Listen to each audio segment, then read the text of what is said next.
Hello. In this section, in this video, we're going to look at trigonometric identities. And I'd say if you started this chapter from when you seen this chapter 10, the first two parts are a little bit pointless because you just put it on the calculator. But this is where I think you really need to pay attention with this chapter. It's quite an important concept that comes up.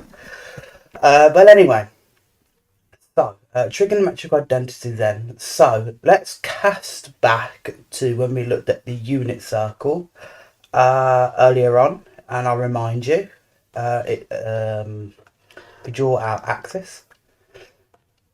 Then the unit circle is a circle radius 1, and we make it in the origin the centre, right? So it looks a bit like this, right? So that'd be 1 there, that'd be 1 here. Well, this would be -1 down here and -1 there. So the whole idea is that then every point, say point P here, from the centre, the origin, has to have a length of 1 because it's the radius, right? Right, so, and then consider it makes an angle of theta by the x-axis, right? And so if I then, say, draw this triangle out, right? There we are. Then you have the point P up there, and then the origin there, which is the centre of the circle.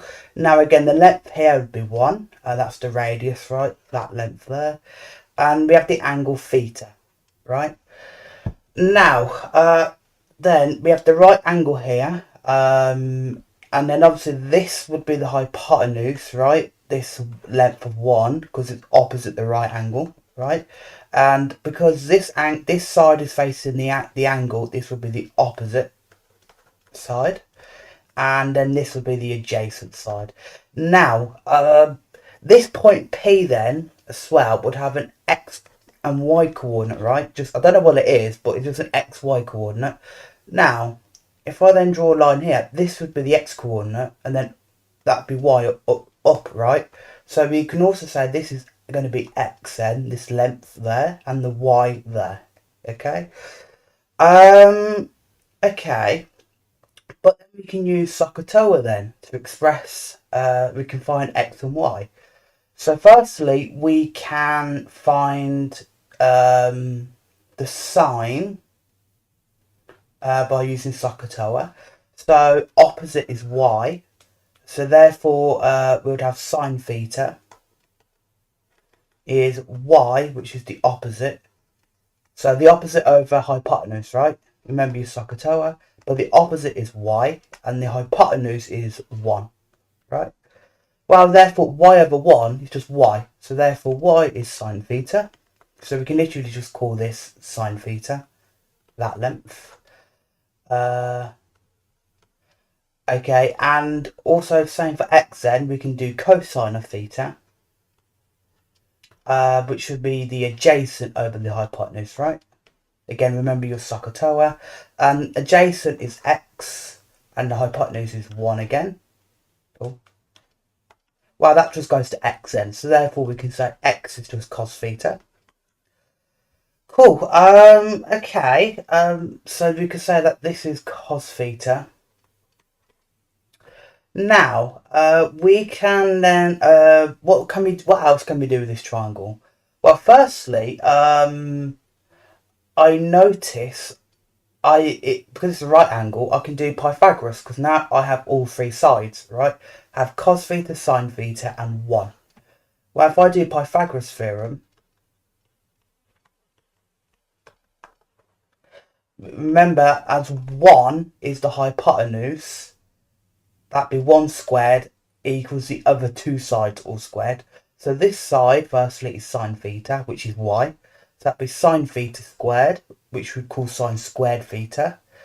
And then the other side is cos theta, the x, right?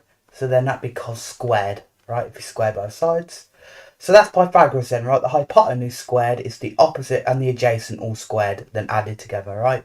So we get this equation then. Well, 1 squared is just 1, right? So therefore we can conclude that sine squared theta and cos squared theta is identical to 1. Okay, so that is the first identity we will be using, and it's identical to 1 because it's true for every value of theta. Because this point P could be anywhere along the circle. We could have put the point P there, we could have put the point P there, we could have put the point P there, and the whole idea is we can keep drawing triangles, right? We can draw angles of theta there. Oh, that would be theta there. Obviously the length would be 1. All the lengths would be 1 because they're on the radius, right? They're on the circle. So it doesn't matter where our point is. It'd be true for any value, right? It'd be true for any point on the circle. This would all our working we've done here would be true for every point on the circle. So this is true for every value of theta then, right?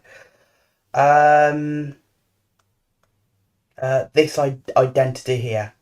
And remember when we talked about identities, an identity is a statement that's true for every value of theta, or every value of what we have, right? So in this case, every value of theta, any angle, this identity will always be true. Okay, sine squared and cos squared is identical to 1. Okay, okay, so that's Pythagoras, but also I left out tan theta from this. We can still work out tan theta as well. So we can also say that tan theta is going to be the opposite over the adjacent, right? So I'm going to say and tan theta is opposite over adjacent. But then if we go back to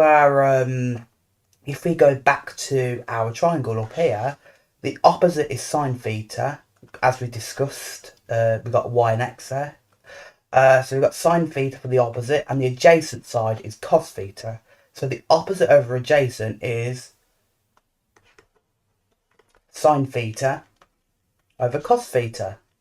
And again, that has to be identical, right? Because this will be true for any value of theta, right? Because because any point in the circle, this would work, right? This tan theta, we can construct that triangle. So there we are. So we've got this next identity as well. Okay. So tan theta then is also identical to sine theta over cos theta for any angle theta. So there we are then. So these are the two identities we will be working with in this section, and indeed in the first year. We will look at more identities in the second year. But there we are. So if I'm going to restate it then, we firstly have sine squared theta and cos squared theta is identical to 1, and tan theta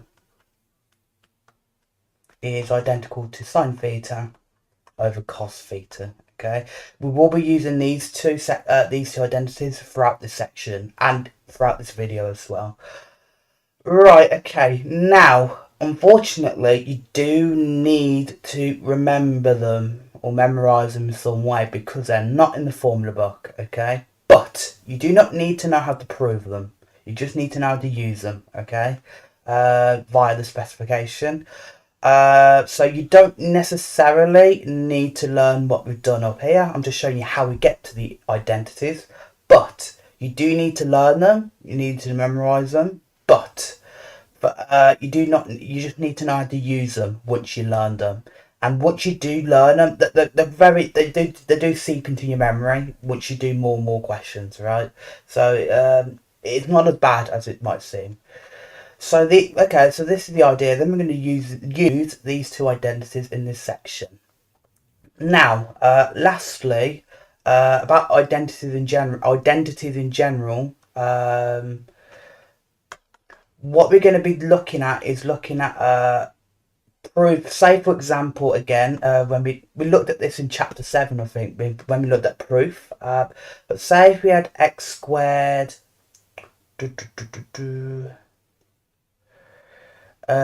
Minus 2x minus 3, I can say this is identical to x plus 1 x minus 3. I believe, yep. I can say that it's identical, meaning the left hand side of the inequality of the identity is always the same as the right hand side, so they're equivalent. These two expressions are equivalent. That's what they're saying, okay, when we use the identity. So when we want to prove an identity, so if we want to prove this actually is true, obviously we've got a left-hand side and a right-hand side. What we need to do is, we need, so when with proving identities,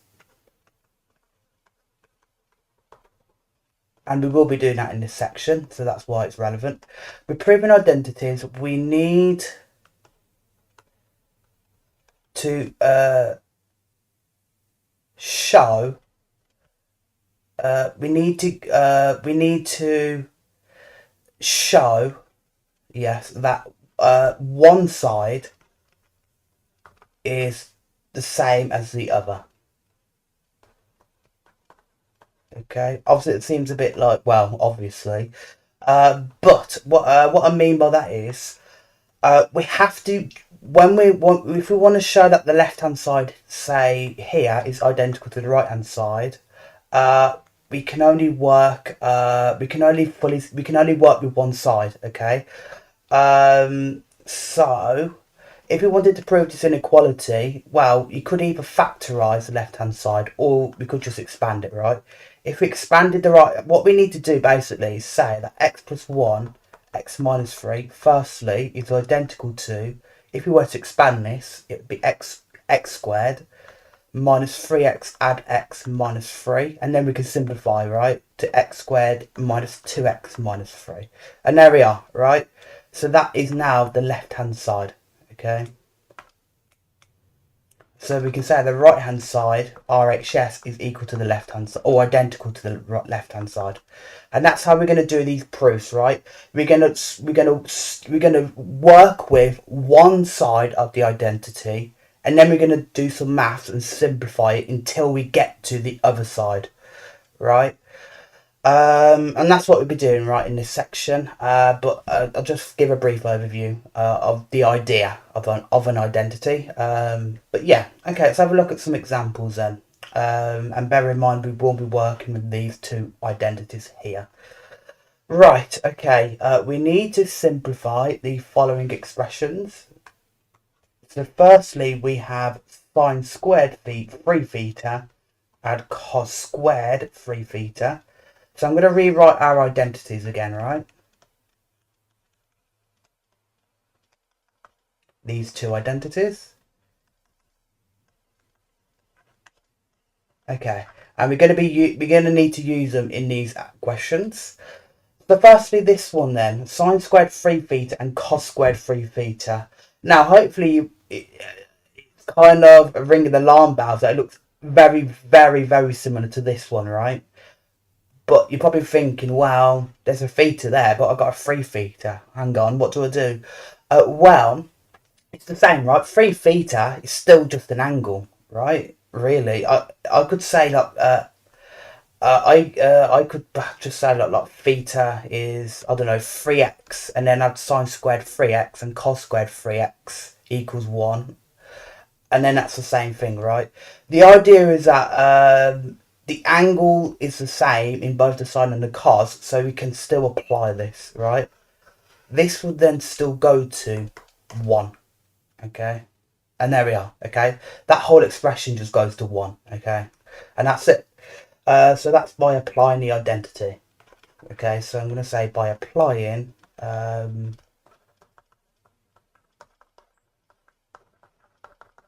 okay, there we are. I could say sine squared x and cos squared x, and then you could then say if x is 3 theta, then we would get sine squared 3 theta, and cos squared 3 theta gets me 1. Okay, so the whole idea is with this particular case equation, don't get thrown off. The angles look a bit different. 3 theta is still an angle, right? But there we are. Okay. Okay, part B, we then need to show that we need to simplify 5 minus 5 sine squared theta. Now, again, we have a sine squared here. So I'm thinking I want to use this identity here. But how exactly? Well, we can also sort of rearrange these identities, if we need to. if sine squared and cos squared theta is 1, we can also say that therefore, if we subtract sine squared to both sides, we can say that cos squared theta is also identical to 1 minus sine squared theta. So you can add and take away, like, sort of both sides of the identity, right? Like an equation, right? So we can say this, right? We can rearrange that identity, the sine squared cos squared is 1, into this, right? To cos squared is 1 minus sine squared theta. Well, hopefully then that kind of this part, the 1 minus sine squared, resembles quite closely this expression here. But it's just 5, right? I can factor a 5 out, right? So I can say this is identical to 5 lots of 1 minus sine squared theta. Oh, but hang on, 1 minus sine squared theta. That's what we got here. But we also know that this is cos squared theta. So then I could substitute that in. Substitute that result in. So then this is also identical to 5 lots of cos squared theta. And there we are. That's about simplified as we can get it. But there we are. So then this expression then is identical or the same as 5 cos squared theta. Okay. Cool. Part C then, I'll do it down here. We have sine 2 theta over root 1 minus sine squared 2 theta.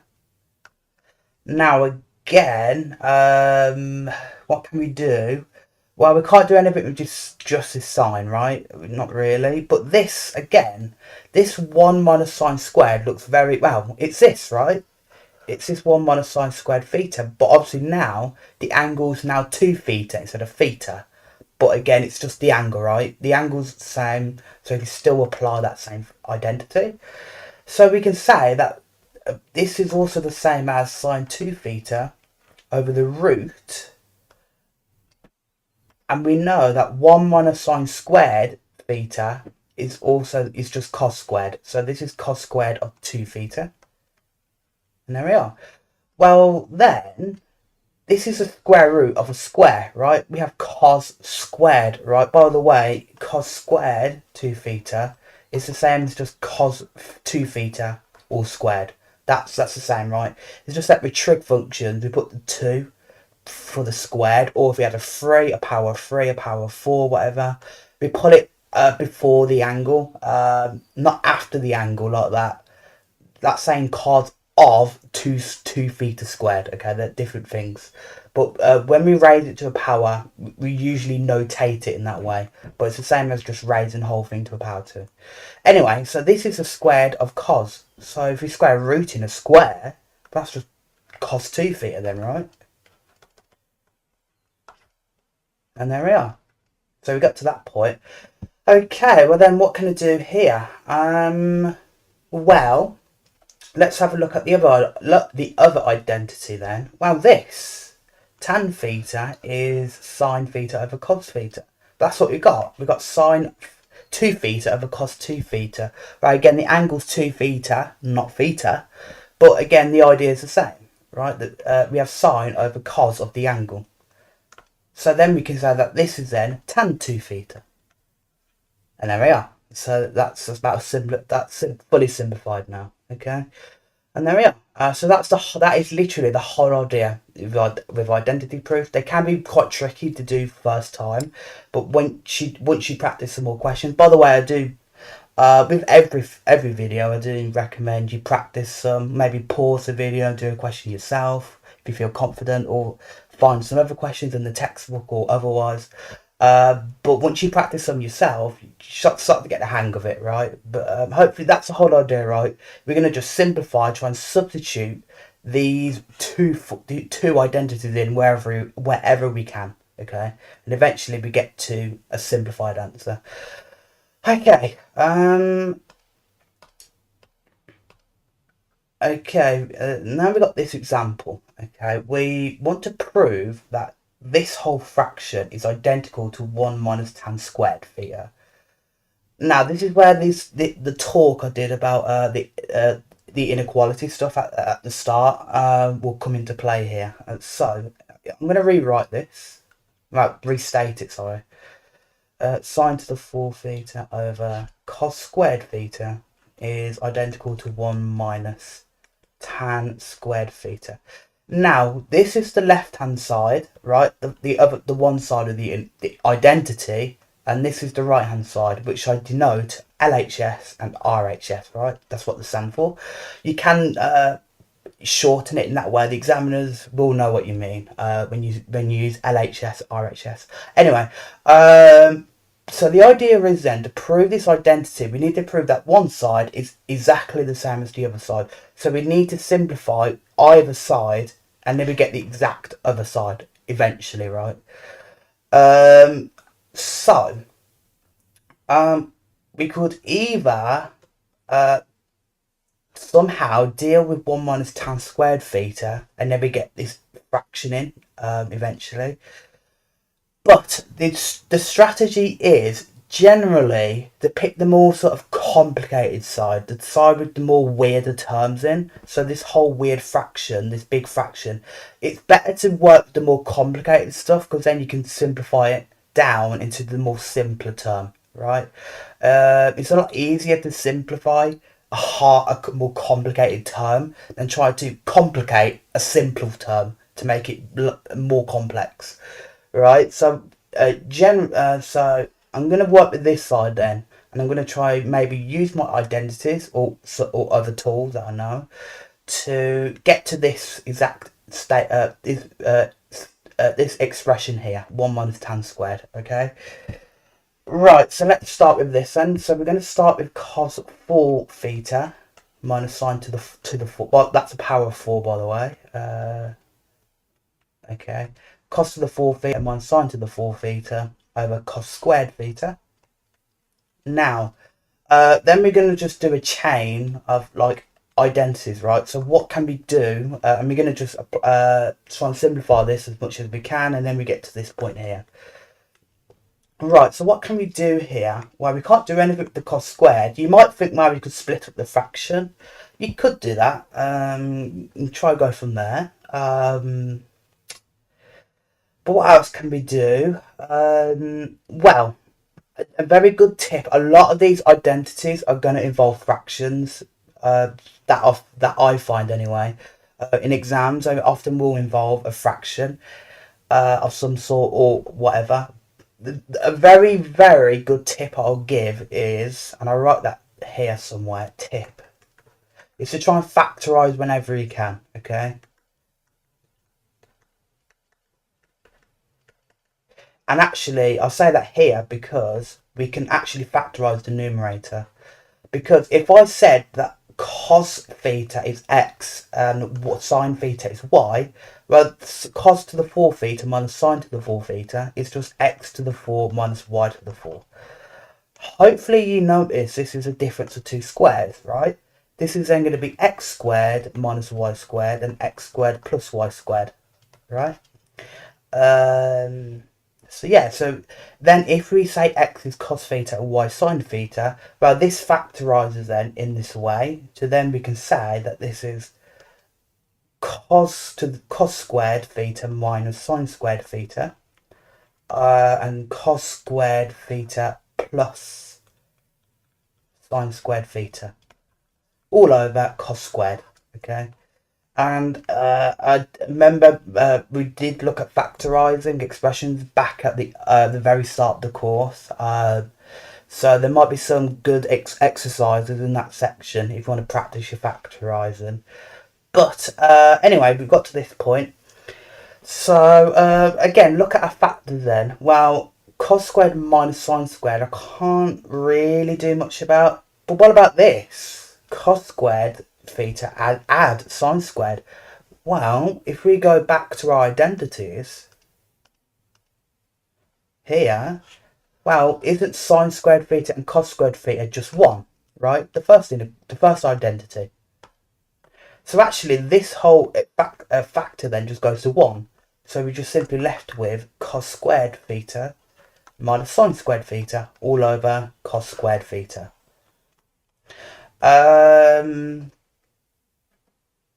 Right.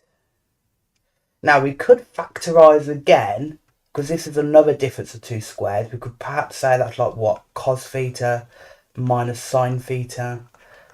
and then cos theta plus sine theta. But the problem is we can't really simplify either factor, unlike this factor here, because it was cos squared and sine squared, which went to 1. None of these two factors really simplify in any way, so factorising won't get us anywhere at this point, that I can spot anyway. What we can then do is what I said earlier, we can then kind of split up the fraction, and I notice things will now cancel, because I have a cos squared over a cos squared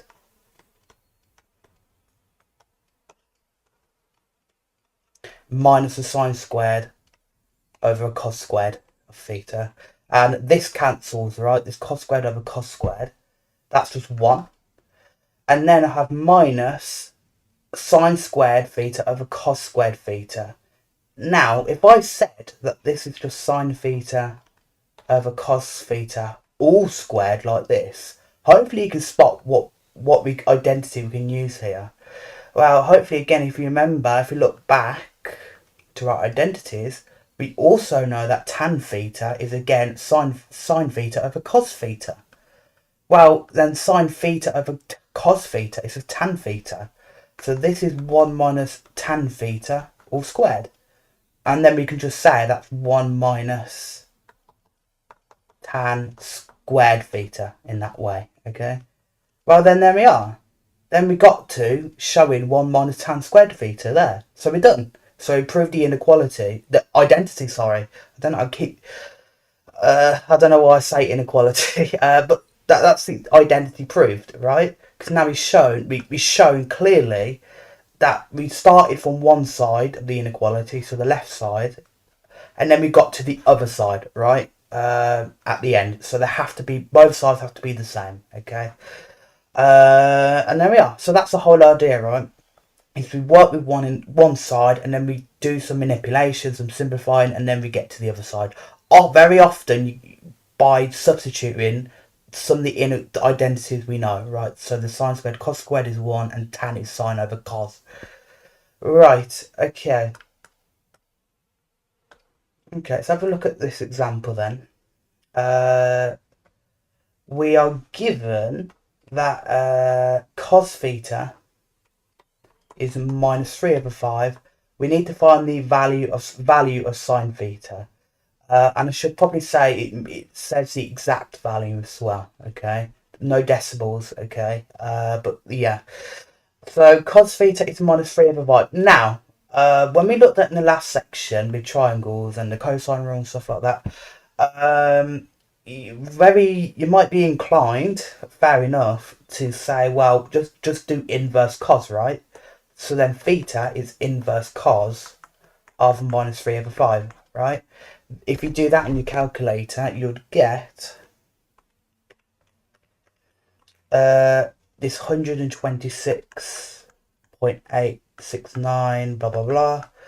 But then 2 problems. First of all, theta is reflex, so we'd have to find another solution by perhaps considering the cos graph. So 126 would be about there.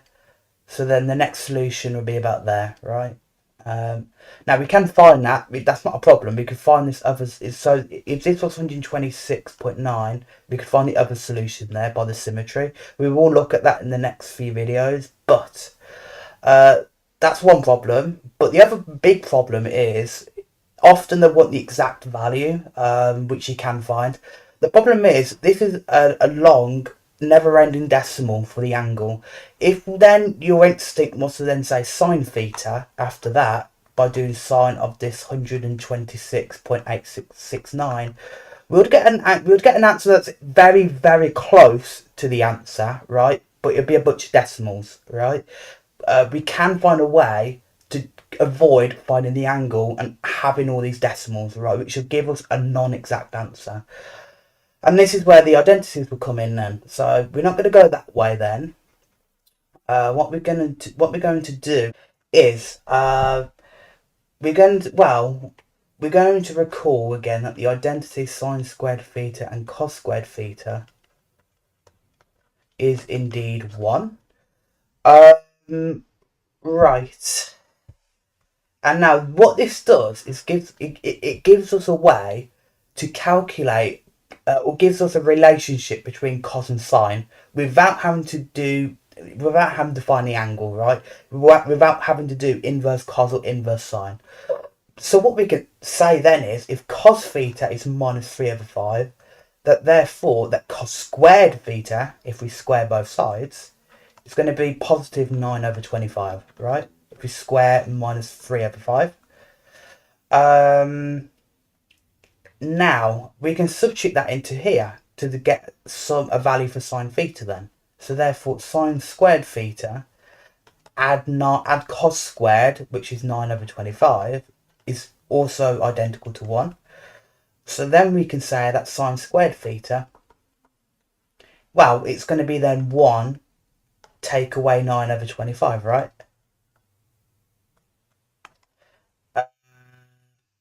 If we take away 9 over 25, right, to both sides, if we do that, then we get sine squared theta is 16 over 25. Right, but that's sine squared theta. Then if we want sine theta, then we're going to square root both sides. And it's going to be plus or minus root 16 over 25, which should get me 4 over 5, right? If we do that root, 4 over 5 there. And again, it's plus or minus because we're solving for something. So remember when we're solving, like, for example, x squared is 1. We'll just say x is either plus a 1 or minus 1, right? So plus or minus 1. So yeah, we are solving for sine theta here. So we do need plus or minus.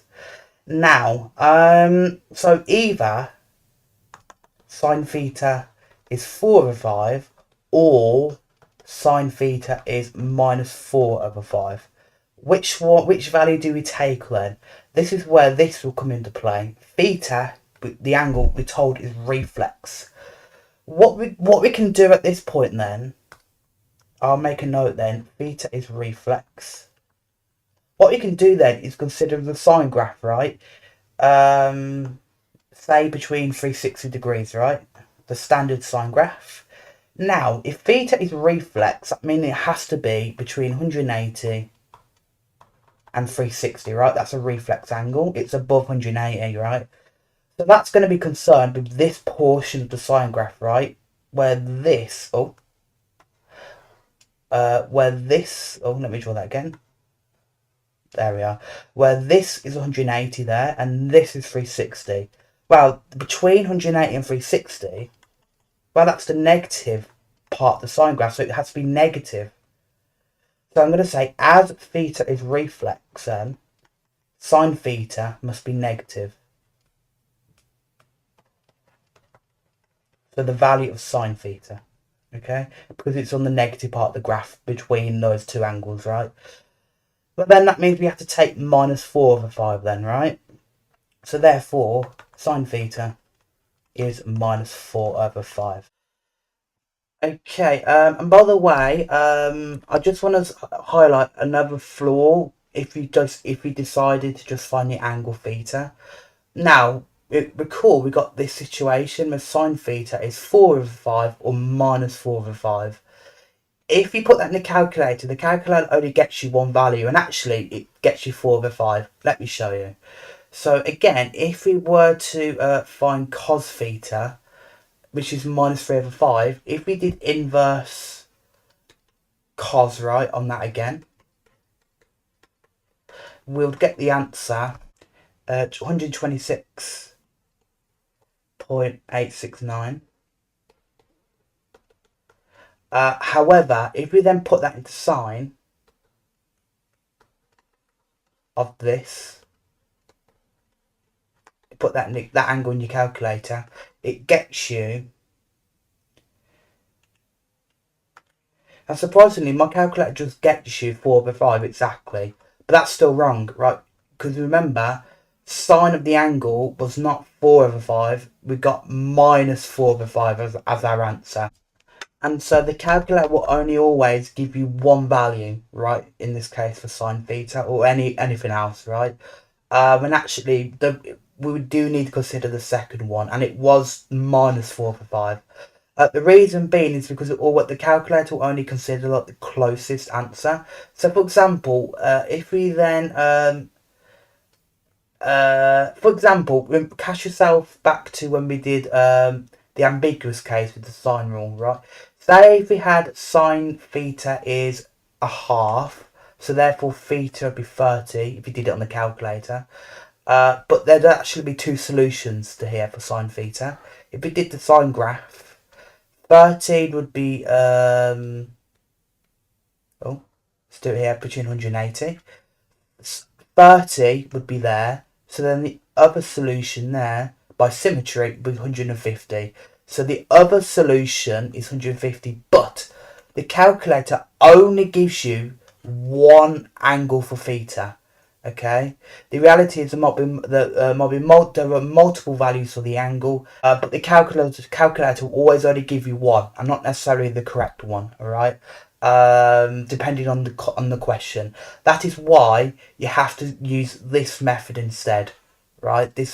Using the identities, right? Because because we might have multiple angles, and therefore it makes it a bit tricky. And the calculator, if you just put the angle in, as you saw here again, it won't get you the right answer to the problem. Okay, so you do need to be a lot more careful. So therefore, we need to use the identity, right? So do try to avoid using the identity, just finding the angle. When if we got the cos of it to find the sine of it, try not to just find the angle, okay? But yeah, so just be careful if you just use the calculator solely for this question, right? No, don't try and find angles, okay? Cool, then part B, how much room do I have? Okay, part B, very similar now. We have sine alpha is 2 over 5, and alpha is obtuse. Calculate the exact value, see again, exact value of cos alpha. Okay, we have sine alpha is 2/5.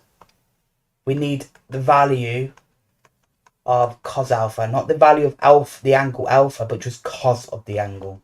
Okay. So again, if we did inverse sine to get alpha, the angle, we would get a nasty decimal. So to avoid that, we can say, well, the identity again, right? So sine squared of alpha add cos squared alpha is again 1. Remember, you must know that identity. We will be using it again and again. So then we can sort of square both sides, right? Well, square sine, sorry. So sine alpha is 2/5. Therefore, sine squared alpha is going to be 4 over 25, right? If I square that fraction. Okay, so then I can sort of substitute that into this identity then. So then I can say 4 over 25 add cos squared alpha is 1, right? And then I can subtract 4 over 25 to then say that cos squared alpha is 1 minus 4 over 25, which is 21 over 25.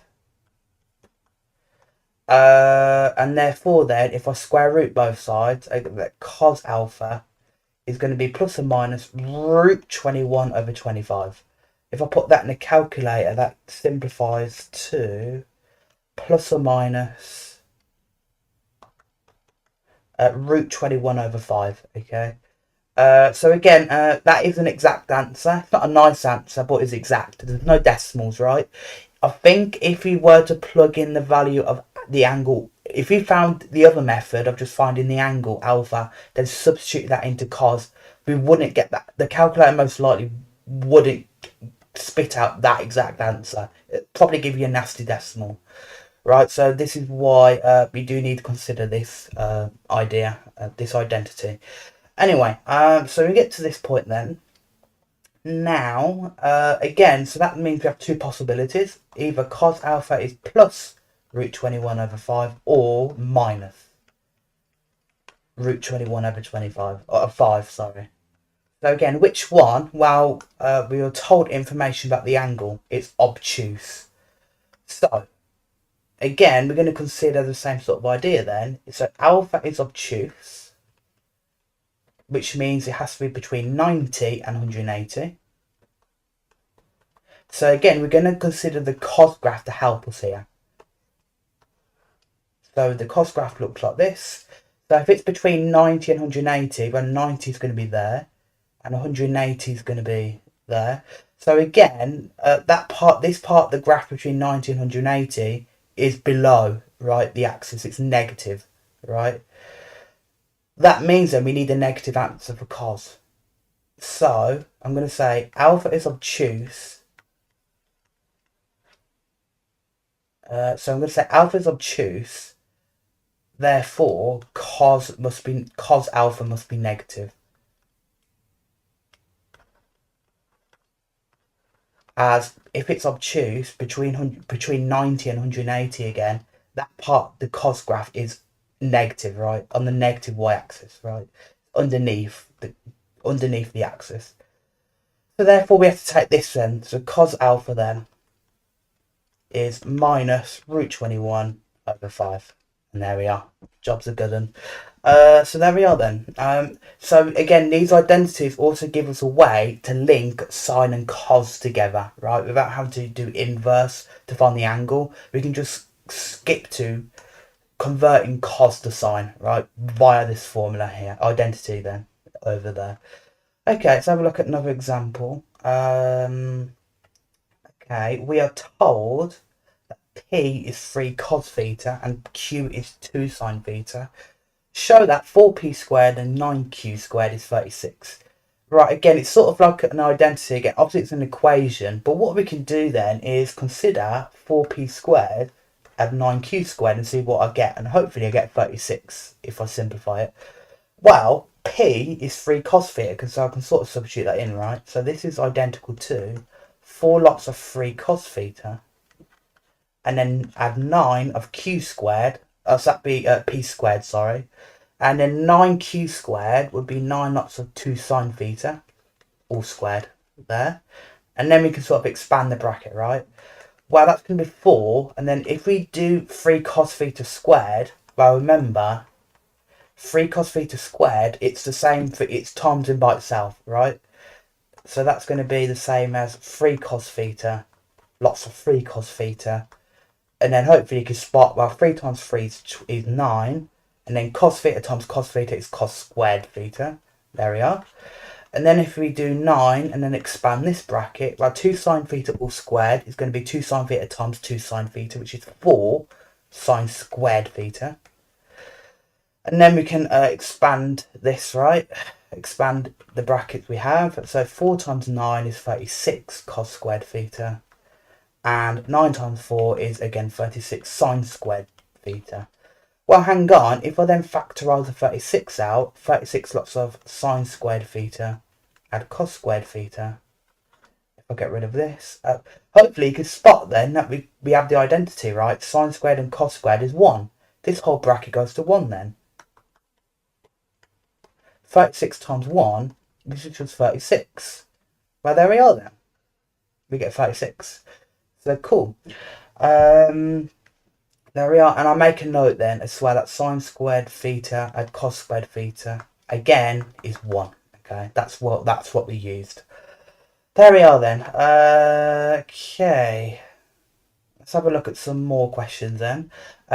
We are told that this diagram has triangle PQR with the length PR is 8 and the QR is 6, and angle QPR here is 30. We need to show that sine of Q, so the angle at Q, which is going to be here, I'll call that theta. The sine of the angle is 2/3. So how are we going to find that then? So how are we going to find the sine of this angle then? Well, hopefully you can spot, this is going to link back to what we did last chapter with the sine rule, right? So we've got a triangle when we've got 2 angles and 2 lengths we're dealing with, right?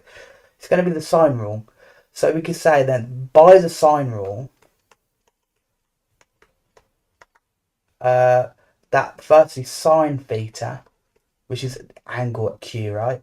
Sine theta, which is opposite the 8, so it's going to be over 8 then, is going to be the same, equal to the other angle, sine 30.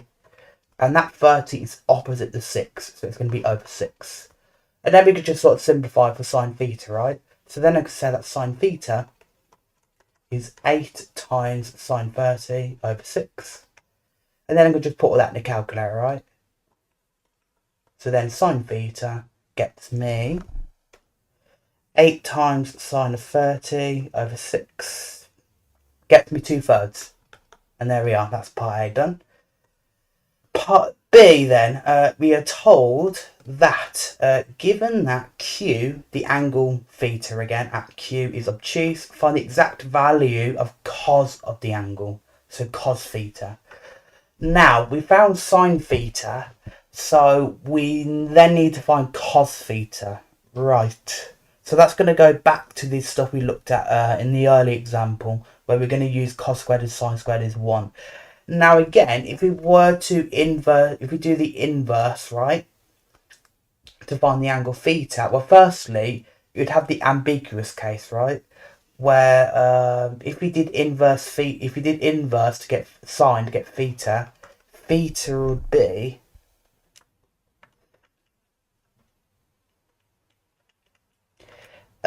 firstly from the calculator you would get 41.81031 blah blah blah degrees. But then there'll be another possible angle for theta, right? So if we use the sine graph, right, remember when we did the ambiguous case to get the second possible angle? So if 180 is there and 0 is here, if 41 is, say, there, 41.8, then the other angle, the other possible value for theta would be 180 take away, right, this angle. Which would get me, if I put that in the calculator, 138.189 blah blah blah. And actually that would be another legitimate valid solution, because if I added this angle 138 with 30, I'd get 168 point something. That's below 180. So again, angles in a triangle have to add up to 180. So we obey that. Look, though, we obey that rule, right? Because this would also give us a valid angle, right? So we've got two solutions for theta here, and again we have another problem then. Not only are the angles just ongoing, right? They're just decimals forever, but there's two possible values of the angle, which complicates things even more, because finding cos of it might be a bit trickier. So what we're going to do instead then, because it's very tricky then, just trying to find theta and then substitute that into cos to get an exact answer, we're going to do the same method then, right? So I'm going to ignore this. I'm going to say that's probably the pitfall a lot of students would go for, just finding the theta, doing inverse sine, and then substituting that into cos. But do not do that, because we can do things a lot more straightforward and just try and use the identity, right? So we're going to record again that sine squared theta and cos squared theta is 1. And we know that sine theta is 2/3. So therefore sine squared theta is going to be the square of 2/3 squared, which would be 4/9. Right, and then I can substitute that into there, right? Into the identity. So then I'm going to get 4/9 add cos squared theta is 1. And then I can just rearrange for cos, right? So cos squared theta is going to be 1 minus take away 4/9, which is 5/9, is it? Yes, 5/9. And then I can just square root both sides, right? So then cos theta is going to be plus or minus the root of 5/9, which simplifies to plus or minus root 5/3. Okay, so then I've got two possibilities again. So either cos theta is positive root 5/3 or negative root 5/3. Okay, which one do we take? Well, we need to consider the angle, right? So Q is obtuse, right? The angle is obtuse. which means it's going to be again between 90 and 180 degrees, right? So to help us consider what sign of cos to take, let's consider the cos graph. I'll do it up here.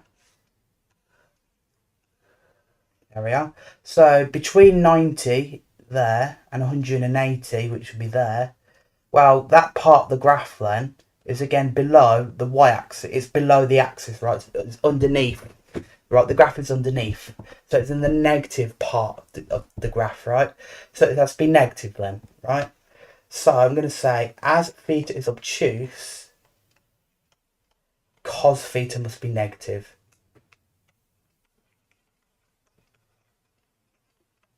Therefore, then we take the negative solution. So then cos theta, the value of that is minus root 5 over 3. And there we are. Okay, cool. And again, if we were to do the, if you did invert and find the angle, I don't think you'd get the answer from the calculator, because if you put in a decimal, I don't think it would spit out that exact answer. So to get the exact answer, we do need to use this identity instead, right? To find a causal sign, okay?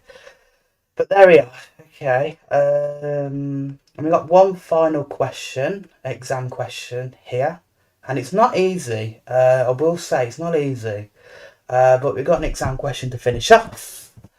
But we need to show that 1 over cos theta plus tan theta is identical to cos theta over 1 minus sine theta. Right. So again, we need to pick a side to work with, the left side or the right side of the identity. I'm again thinking the left side. Now, a general tip is usually the left-hand side. The left-hand side is usually the side you want to pick to simplify things to get the other side. Usually, right? Obviously, there's no. That's just from what I spot anyway. But I wanna start with the left side anyway, because I notice I can perhaps add these two to combine it as one fraction. It's a lot harder to split up a fraction in this way, because obviously we have 1 minus sine theta. We can't split up a denominator, right? Only a numerator. But anyway, it's a lot easier to combine this side as just one fraction by adding them together, right? So I'm going to start with that then. So we have 1 over cos theta plus tan theta. Right, okay. Well, actually, can I not also express tan theta as a fraction? Because tan theta, remember, is also sine theta over cos theta. So I can say that this is identical then to 1 over cos theta plus sine theta over cos theta. And again, another sort of tip is to convert a tan into sine and cos. The fewer things you got to work with, so only sine and cos, they're kind of easier and a bit more obvious of how you need to proceed, right? But anyway, so we split up this, we converted tan theta into sine and cos theta, right? So now we've got a fraction. Well, actually, we've got a common denominator, right, of cos theta, so we can just simply add the top. Then it's 1 plus sine theta over cos theta. Now, remember, the aim is we need to get to cos theta over 1 minus sine theta. That's the fraction we need to end up with. Well, it's very awkward. It's kind of the other way around. Instead, we've got 1 plus sine theta over cos. It's like the fraction's kind of flipped in a way. Obviously, it's not completely flipped because we have one minus there. We have 1 plus sine theta. Right, so I think this is the tricky bit, right? How do we get to the next stage? Well, I think you can kind of force trying to get this answer, because I recognise that cos theta is on the top here, on the numerator. What if I just times top and bottom by cos theta over cos theta, right? I can times both sides of both top and bottom of a fraction by the same number, right? And then I immediately then get a cos theta on the top of the fraction, right? So I can kind of force the answer in that way. So if I do that then I get cos theta, lots of 1 plus sine theta, all over cos squared theta.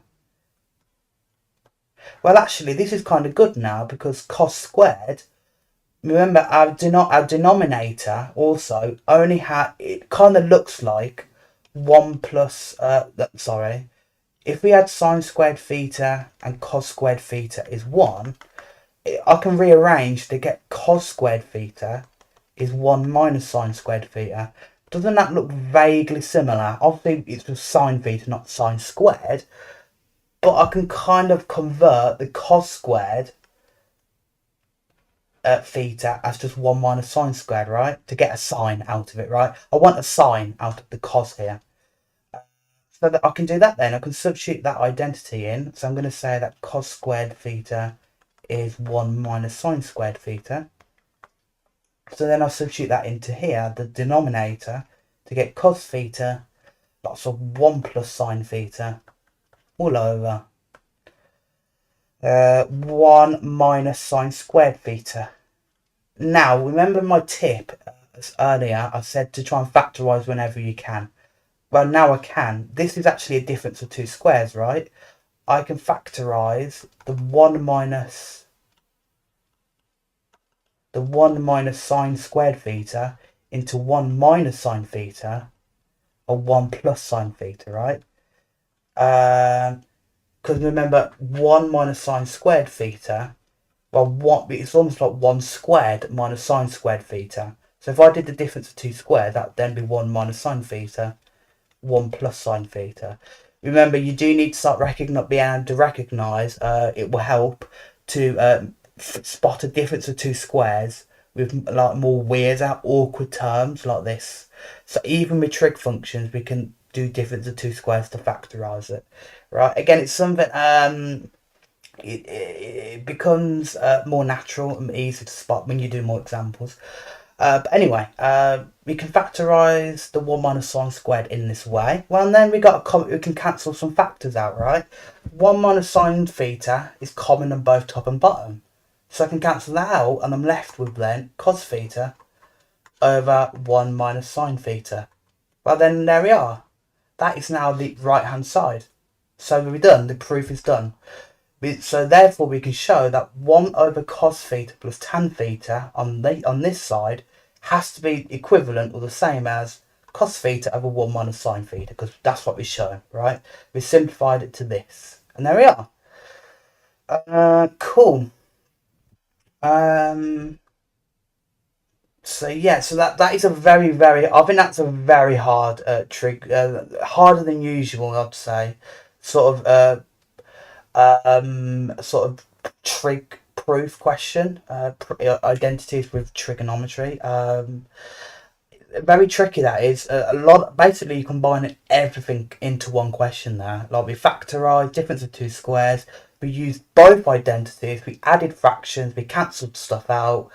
We even we did a lot of stuff there. But hopefully, kind of spot what we do.